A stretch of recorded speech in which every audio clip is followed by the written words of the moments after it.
Bonjour, Jules Pialou, je suis professeur de maladies infectieuses et tropicales à l'hôpital Tenon, à Paris, dans le 20e, et à Sorbonne Université. Je suis ravi de vous retrouver sur Medscape France pour faire un point suite aux actualisations des recommandations sur la maladie de Lyme par la Haute Autorité de Santé. Alors, pour ceux qui ont suivi les dernières recommandations précédentes, qui dataient de 2018, on était dans un climat pour le moins peu apaisé.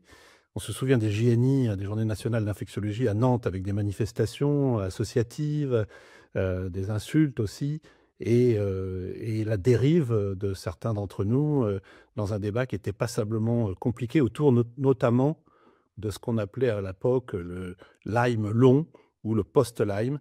Et précisément, cet avis qui est extrêmement copieux, 107 pages de recommandations, 44 pages de synthèse, 419 pages d'argumentaire et 10 fiches pratiques. Donc il y a vraiment un énorme travail qui a été fait par un groupe d'experts euh, extrêmement compétent et pléthorique. Et donc on peut à peu près tout retrouver, sauf ce qui n'existe pas dans la littérature médicale. Alors très rapidement, l'élément central, c'est le rappel des manifestations cliniques, de l'érythème migrant, des lymphocytomes, de l'acrodermatite chronique, des atteintes neurologiques. Enfin, tout ça n'a pas beaucoup évolué. Les atteintes rhumato, cardiaques, ophtalmo, psychiatriques, etc., qui sont les manifestations classiques. Et ce qui est nouveau et qui a été salué notamment par les associations, on y reviendra, c'est d'avoir mis en en exergue le syndrome post-Borreliose de Lyme traité. Alors, c'est en anglais, l'acronyme est plus compliqué à retenir, c'est PTLDS pour post-Borreliose de Lyme traité ou post-traitement Lyme disease syndrome en anglais. Et la reconnaissance de ce syndrome, même si beaucoup d'interrogations perdurent, est important. L'avis de l'HAS dit que c'est environ 6 à 20% des patients traités par la borréliose de Lyme, donc ce qui en fait quand même une prévalence importante, et avec des manifestations cliniques qui sont extrêmement diffuses, avec notamment des atteintes neurologiques, des syndromes confusionnels, des troubles cognitifs, des orphalgies, des syndromes fébriles, des atteintes pulmonaires. Et cette terminologie et celle retenue de PDLDS a un avantage, c'est qu'on évite la notion de maladie de Lyme chronique ou de Lyme long par extension par rapport au Covid long. Et c'est préférable pour la pratique médicale. Et c'est d'ailleurs ce que dit le rapport de la HAS sur les conseils des associations de patients qu'on utilise ce terme qui permet notamment de ne pas en faire une corrélation directe avec l'agent infectieux, l'agent bactérien de la maladie de Lyme aiguë. Donc ça, c'est un point central. Le deuxième point de discussion, bien sûr, les associations ne seront pas totalement satisfaites puisqu'il n'y a pas il n'y a pas de recette miracle thérapeutique, il y a surtout des éléments négatifs, notamment la prescription des antibiotiques dans ces syndromes chroniques, et un certain nombre d'hypothèses physiopathologiques qui sont celles d'ailleurs globalement des syndromes post-infectieux. Celui par exemple de la persistance antigénique, qui est une des hypothèses qu'on retrouve aussi dans le Covid long, l'altération du microbiote, sur le plan bactérien, viral et fongique, des mécanismes d'auto-immunité, de sensibilisation du système neurologique ou des sensibilisations psychologiques. Tous ces éléments de physiopathologie sont discutés dans les recommandations et font du PTLDS un parent pauvre, si l'on peut dire, à la fois sur le plan physiopathologique et sur le plan thérapeutique.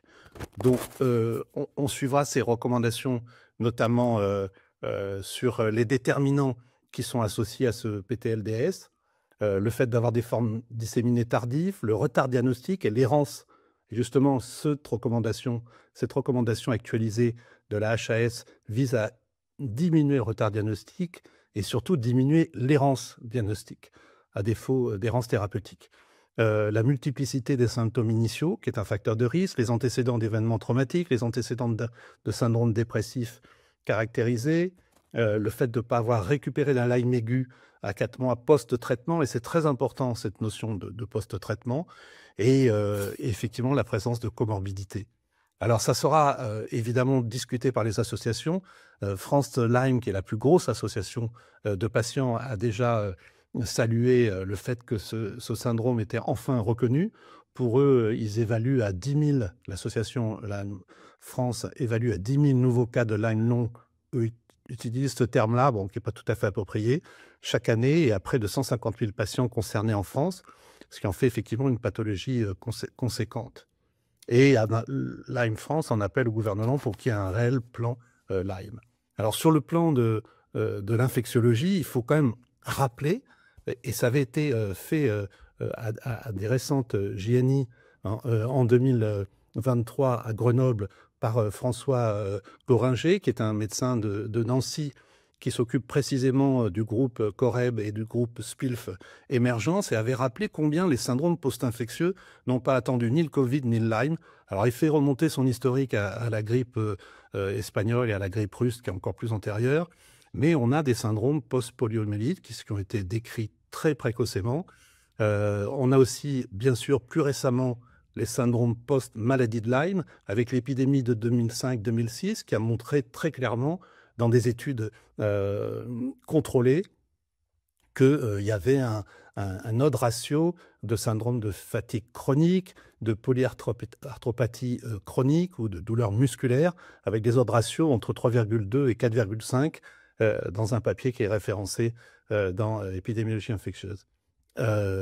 Ebola aussi, dans son sillage des syndromes post-infectieux. On sait aussi que le fardeau de la dengue, en termes de symptômes persistants, est extrêmement important, puisqu'on évalue à entre 1,1 et 2,9 millions de DELI, comme on dit, c'est-à-dire de pertes, d'années perdues en bonne santé à cause des conséquences post-infectieuses. Ça avait été décrit aussi pour le SRAS, pour le MERS-CoV-2 et bien sûr pour le Covid long, où on retrouve globalement les mêmes éléments cliniques. Enfin, il y a des éléments communs et puis il y a des éléments spécifiques. Alors, dans les éléments communs, il y a les signes neurocognitifs, il y a les signes rhumatologiques, on l'a déjà dit, et les signes généraux. Et puis, chaque pathologie, le post-Covid, le post-Ebola, qui a des troubles oculaires, le post-Covid, qui a plutôt des troubles en termes d'anosmie, etc. Et donc, finalement, le Lyme rejoint une grande famille des syndromes post-infectieux, et probablement qu'il y a vraiment, effectivement, un travail à faire pour regarder si il n'y a pas des éléments communs génétiques, immunologiques, qui permettent de dresser des pistes thérapeutiques pour ces syndromes extrêmement invalidants pour les personnes. Merci à vous.